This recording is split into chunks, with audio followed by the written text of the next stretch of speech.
Pode ser, meu amado, bem-vindo de volta à nossa escola bíblica. E hoje nós continuamos com carta para Timóteo, só que hoje nós vamos falar da segunda carta. Primeiro nós já terminamos no vídeo anterior e agora iniciamos a segunda carta. Então, busque a palavra, pegue a sua palavra, pegue o seu caderno de estudos, ore ao Senhor, pede a Ele discernimento, entendimento, conhecimento, sabedoria, pede a Ele proteção, para que nós possamos desvendar dos seus mistérios. Segunda carta a Timóteo. Então nós fechamos os 6 capítulos da primeira carta e nós vamos começar hoje com a segunda carta e os seus 4 capítulos que lhes são relativos. Qual era o objetivo de Paulo ao escrever para Timóteo a carta que nós temos em mãos agora para estudarmos? 4 objetivos, 4 preocupações de Paulo em relação à vida de Timóteo. Primeiro, Paulo quer, na verdade, que Timóteo guarde o evangelho. Quando nós falamos guardar, não é botar numa gaveta, botar numa mala, botar dentro de um livro e esquecer. Não. Quando nós falamos de guardar, quer dizer observar, ter em confiança aquilo que foi passado para nós. E quando nós falamos de evangelho, nós estamos dizendo todas as orientações que foram explicadas para nós por Jesus, através da sua vida, através dos seus ensinamentos, e depois, como nós não sabemos tudo que Jesus explicou aos apóstolos, também pelos ensinamentos dos apóstolos para nós. Óbvio que nós não podemos esquecer do que o Espírito Santo orienta, explica, esclarece e ensina para nós através de tudo que nós já recebemos. Seja pelas regras que foram dadas lá no deserto, lá no Sinai, para Moisés e que estão no Velho Testamento, tudo aquilo que os profetas também receberam de Deus e nos legaram, nos deixaram como tesouro, como herança, para nós estudarmos e guardarmos, seja através do Novo Testamento, das ações de Jesus nos evangelhos, nos 4 evangelhos, como também em todos os outros livros do Novo Testamento. Então isso tudo nos foi dado, isso tudo tinha sido explicado para Timóteo, isso tudo nos foi explicado, está sendo explicado dia a dia. O Espírito Santo nos faz voltar a esses ensinamentos e nós precisamos guardar detalhadamente e observar, fazer valer isso na nossa vida e na vida dos que estão conosco. O segundo seria sofrer pelo Evangelho, porque a partir do momento que nós estejamos no reino de Deus, a partir da nossa confissão, nós não permanecemos mais neste mundo. Este mundo agora começa a agir contra nós, porque a mensagem de Cristo é a mensagem contra o pecado, contra o mal, contra o desvio. E tudo isso vai acabar, resulta em uma revolta do mal, uma revolta do erro contra a nossa vida. Então a gente acaba sofrendo pelo Evangelho.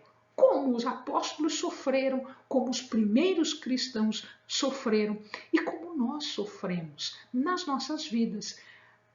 Na família que não é evangélica, na família que não é cristã, no trabalho que tenha alguma perseguição, enfim, no lugar onde nós estamos, nós acabamos sofrendo como eles também sofreram. Então, Paulo diz, sofre pelo Evangelho, sofre pela palavra, mas não deixa de permanecer nele, ou seja, não se desvie, não deixe de proferir isso, de aceitar isso e de viver em conformidade com o Evangelho. Então não é só aguardar, não é só sofrer, mas é permanecer, ser fiel, não se desviar, não sair do caminho, não sair da justa posição diante de Deus. E finalmente, pregar o Evangelho, porque se nós conhecemos, nós temos uma obrigação de partilharmos esta novidade de vida, esta novidade de eternidade com aqueles que estão ao nosso redor, ou seja, de levar o Evangelho, de pregar o Evangelho. Para quem? Timóteo. Timóteo nós já vimos. Timóteo era um discípulo de Paulo, ele era um jovem, ele era tímido, várias vezes Paulo fala isso nas cartas, e Timóteo era um responsável pela igreja em Éfeso, na cidade de Éfeso. Nós vimos isso no vídeo anterior. Timóteo era a terceira geração de cristão. Então aqui nós já temos, né, pessoas que estão passando isso para os seus descendentes. A sua avó, de nome Lloyd, nós ficamos sabendo o nome dela agora, na segunda carta para Timóteo, e a sua mãe, Eunice, tanto Lloyd quanto Eunice, avó e mãe, eram já cristãs. Ou seja, nós já temos agora uma terceira geração, nós já temos agora um terceiro nível de cristãos. Lembre-se de uma coisa também, nós vamos observar isso e durante todo o estudo dessa segunda carta, fique atento, porque esta carta é a última carta que Paulo escreveu. Ou seja, as últimas coisas que Paulo deixou escrito estão aqui na carta para Timóteo, na segunda carta. Ele não escreveu mais nada e mais nada chegou até nós. Portanto, são as últimas palavras de Paulo que chegaram até nós. Bom, antes de mais nada, ele começa a falar sobre um testemunho. O testemunho da sua própria vida, o testemunho de algumas outras pessoas que também seguiam o Evangelho. Aqui nós vamos observar o seguinte: ele diz que Timóteo era tímido, mas que Timóteo não deveria ser tímido, que ele deveria substituir a sua timidez por uma outra característica. Ele diz assim, que ela deveria ser substituída por um espírito de poder, por um espírito de amor e de moderação, para que, através do poder, do amor e da moderação, ele pudesse suportar os sofrimentos que estavam acontecendo e que ainda haveriam de acontecer, para que ele pudesse exercer tudo aquilo que estava relativo ao seu encargo. Ele estava à frente da igreja em Éfeso, e lá na igreja em Éfeso nós tínhamos falsos mestres, falsos profetas, ou seja, pessoas que estavam falseando, distorcendo a mensagem de Deus. Então ele devia agir com espírito de poder. O que é esse espírito de poder? É ser mandão? Lógico que não. O que ele está dizendo é que ele deveria exercer a sua autoridade moral. Ele havia sido separado para isso. Tanto Paulo quanto os anciãos haviam posto as mãos sobre ele, né, sobre a cabeça, transmitindo então uma autoridade moral. Veja que essa autoridade ela está fundamentada num comportamento moral correto. Que amor era esse também que Paulo falava que Timóteo deveria exercer? Era aquele serviço abnegado, aquele serviço afetuoso. Timóteo não estava fazendo isso por dinheiro, não estava fazendo isso por status, não estava fazendo por qualquer outra coisa que não fosse uma preocupação idônea, uma preocupação correta, uma preocupação preocupação para com a vida espiritual, a vida eterna das outras pessoas. Então era um serviço feito em amor, era um serviço abnegado, era um serviço feito sem pedir dinheiro, sem pedir qualquer outro benefício pessoal. Ele fazia isso por amor. Tá? E moderação. Que moderação era essa? A autodisciplina.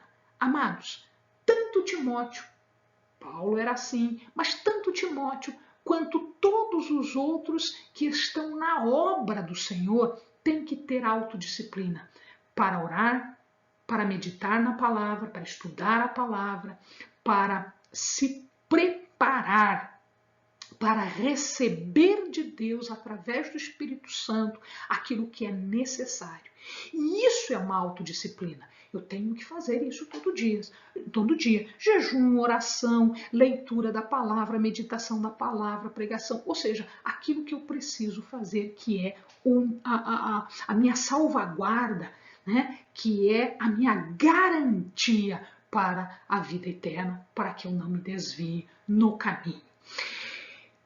Paulo também fala que Timóteo não deveria se envergonhar ou das cadeias, das algemas ou das perseguições. Que algemas e que cadeias? Tanto a de Cristo, como a de Paulo, como a dele mesmo. Então veja lá, nós estamos falando de um tempo em que morrer crucificado era vergonhoso. Por quê? A gente já explicou isso ao amado. Morrer pregado numa cruz, crucificado, era símbolo de maldição para o judeu. Para o romano, era o que se aplicava às pessoas, a bandidos, a escravos, às pessoas sem importância dentro da sociedade romana e da sociedade judia. Então, como é que eu vou pregar alguém como Salvador se ele morreu crucificado? Aí é que está o segredo, aí é que está o mistério. Nós já tivemos a oportunidade de, em outros vídeos, explicar a razão pela qual Jesus morreu desta forma. Ele poderia ter morrido de outra forma, mas ele teve que morrer desta forma. Este, né, é o grande segredo da obra de Cristo no mundo, né? A salvação que veio através da sua morte e a morte de cruz, uma morte que era amaldiçoada, era uma morte para bandido, né? Mas que em verdade era do Salvador. A obra foi feita desta forma. Era vergonhoso alguém ser preso. Paulo foi preso, Timóteo foi preso. Era vergonhoso ser preso. Por quê? Você tinha o estigma, tinha o modelo de bandido, de criminoso, de gente que não prestava, porque gente que não prestava ia preso. Só que aqui nós vamos ter que lembrar do seguinte: falar do reino de Deus, falar de Jesus, não era aceito. E para algumas pessoas era errado, porque não falava o que eles queriam que falasse. Eles eram perseguidos exatamente porque eles eram contrários ao pecado. E para alguns poderosos, e em algumas épocas, isto era crime. Tanto é que os imperadores romanos, os césares romanos, né, eles mais de uma vez eles expulsavam os cristãos e eles determinavam que a fé cristã era errada e era ilegal. E por isso eles eram presos. Então, quando Paulo diz que ele não se envergonhe de cadeias, que ele não se envergonhe de perseguição, é exatamente porque na época isto era ilegal, isto era crime. Mas ele estava fazendo a obra do Senhor. De maneira nenhuma isto era errado, de maneira nenhuma. Espiritualmente correto o que ele estava fazendo, ele estava na posição e o mundo estava contra ele. Assim como nós vemos no nosso dia a dia, às vezes ser cristão, aparentar, ao fazer algumas obras e fazer algumas atitudes, o mundo acha errado, o mundo zomba de nós, nós somos perseguidos, nós somos zombados, nós sofremos algumas consequências exatamente porque nós cumprimos as regras, o Evangelho, os mandamentos de Deus trazidos por Cristo. Isto era num nível maior o que acontecia naquela época. Hoje em dia, em alguns países, em alguns lugares do mundo, os cristãos continuam sendo presos porque eles defendem a Bíblia, aquilo que está escrito na Bíblia, eles defendem a Cristo, eles defendem a Deus. E isto é proibido em alguns lugares. Apesar desse sofrimento, Timóteo podia ter uma certeza. Qual era essa certeza? É de que Deus havia chamado Timóteo para a obra e para uma vida separada. O que é uma vida separada? É uma vida santificada. Então, quando Deus nos chama, Ele não nos chama para continuar vivendo a vida que nós vivíamos. Não, nós somos chamados para viver de uma outra forma. Este viver de uma outra forma é uma vida separada, é uma vida diferente da vida que o mundo vive, cheio de pecado e cheio de coisas erradas. É uma vida santificada agora. Então Paulo explica para Timóteo, presta atenção, meu amado, porque é para Timóteo, mas é para mim e para você também. Não me envergonho, diz Paulo. Eu não me envergonho. Por que eu não me envergonho? Porque eu sei em quem eu tenho crido. Eu sei em quem eu tenho posto a minha confiança.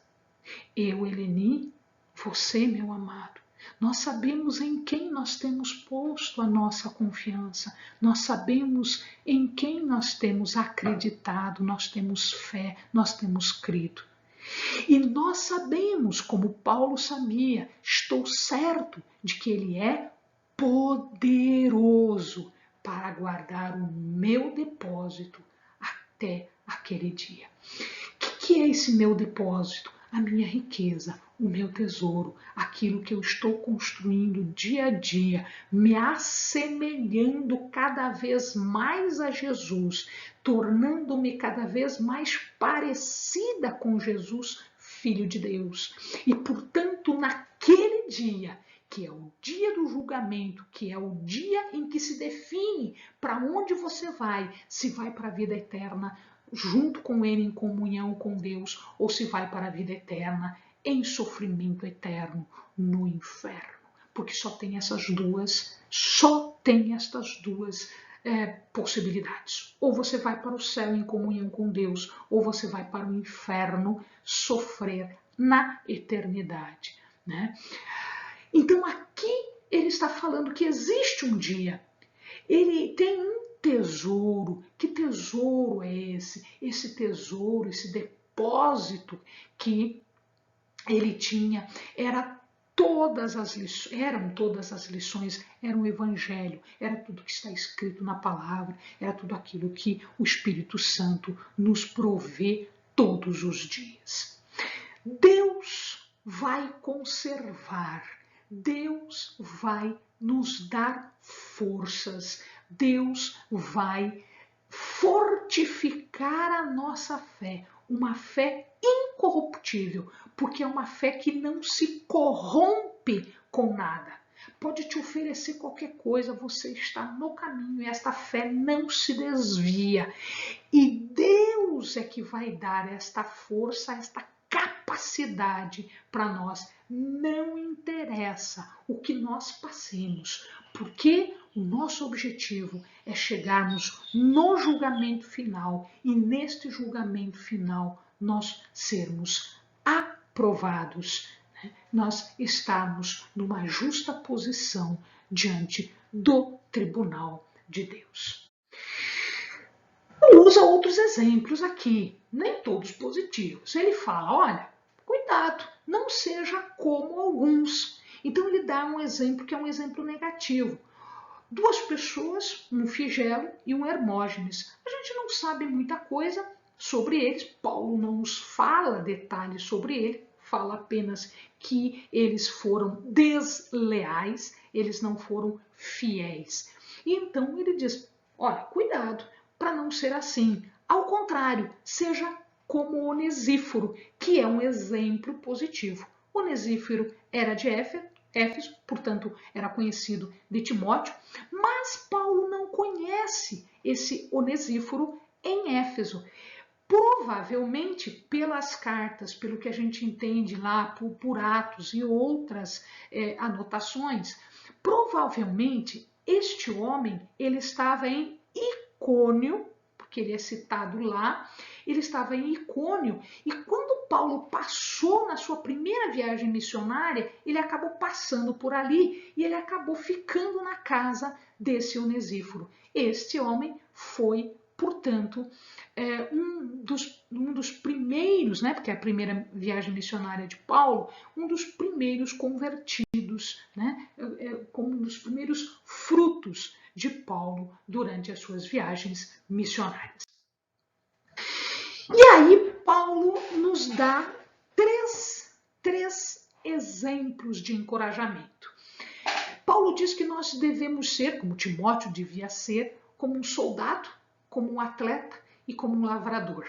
Como assim um soldado, um atleta e um lavrador? Então vamos ver as características de cada um desses personagens.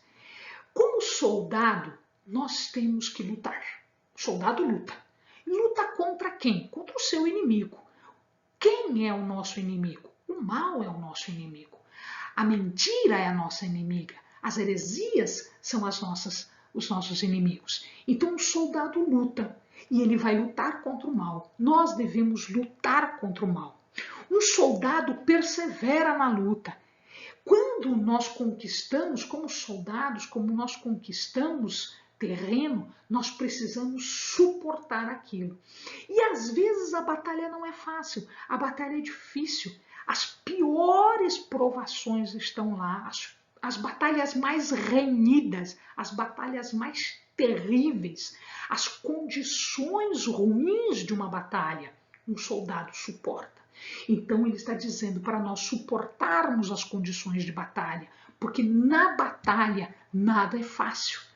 A batalha, ela implica em uma série de dificuldades e um soldado persevera, um soldado suporta, porque ele está na missão, porque foi Deus que deu esta missão para ele, o seu comandante. Portanto, nós devemos ser fiéis ao nosso comandante. O nosso comandante é Cristo. Então ele está dizendo, né, seguindo as ordens de Deus, nós vamos fazer o que nós precisamos fazer, mesmo que a missão seja difícil, mesmo que as condições sejam ruins, mesmo que nós estejamos sob provação. Um soldado não desiste, um soldado luta, um soldado persevera, um soldado suporta. Então, Paulo diz isso para Timóteo, seja assim, seja um soldado. Mas ele diz assim, também seja como um atleta.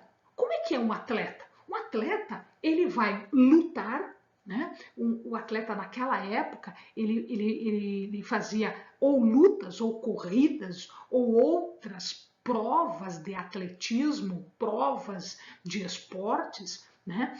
Ele luta, ele vai fazer a prova conforme as regras que são postas. Nós devemos ser como atletas, nós devemos observar as regras e seguir as regras. Nós não podemos fazer diferente das regras, porque senão a gente perde. A gente não ganha a coroa, porque naquela época quem ganhava uma prova de atletismo ganhava uma coroa de louro que era colocado na cabeça. Então a gente precisa fazer isso. Hoje em dia é medalha, né? Mas um atleta, para ele competir, além das regras que ele tinha que observar, ele tinha que ser treinado. E para treinamento nós temos que ter autodisciplina. Treinar, treinar, treinar. Como é que nós treinamos? Lendo, estudando, ouvindo, meditando, orando, jejuando, ou seja, são todas as formas que um atleta espiritual precisa fazer. Então, ter autodisciplina. Ah, hoje eu não quero. Não, mas hoje você precisa. Assim como ontem, assim como amanhã. Então, autodisciplina. Mesmo que você não queira, né? Faça, se acostume, se discipline a fazer. Assim como um lavrador. Um lavrador tem um trabalho pesado, ele ara a terra, ele faz cuidado para que um pássaro não roube a semente, para que a semente tenha condições de sobreviver, ou seja, ele toma todos estes cuidados. E depois, quando o fruto já estiver pronto, no tempo de Deus, ele tem o direito de desfrutar daquilo que é resultado do seu trabalho, como nós. Então, como soldado, como atleta e como lavrador.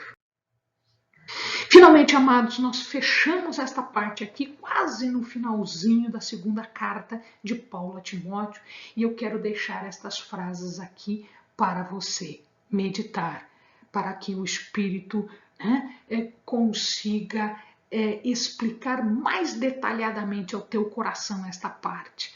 Diz assim Paulo: considera o que digo, porque o Senhor te dará entendimento em tudo. Ah, Helena, eu não consigo entender. Ah, pastor, pastora, eu não consigo entender. Deus te dá entendimento. Busque, peça. Ah, mas peça de novo, todo dia, todo dia, todo dia. Peça entendimento, peça conhecimento, peça sabedoria, peça discernimento, porque Deus te dá. Mas ouve o que ele está falando e faz o que ele está falando, porque não adianta você pedir, ele te dá e você fazer diferente. Fiel esta palavra, diz Paulo, se já morremos com ele, também com ele viveremos. Ele morreu. Nós morremos para o pecado. Ele ressurgiu. Nós estamos em nova criatura. Nós ressurgimos no batismo como um novo homem e mulher. Se perseverarmos com ele também reinaremos, porque ele vai reinar e nós estaremos com ele na eternidade, né? Participando do seu reino. Mas se o negarmos, também ele nos negará. Se somos infiéis, ele permanece fiel. Olha que maravilha, amado. Porque não pode negar-se a si mesmo. Deus é fiel.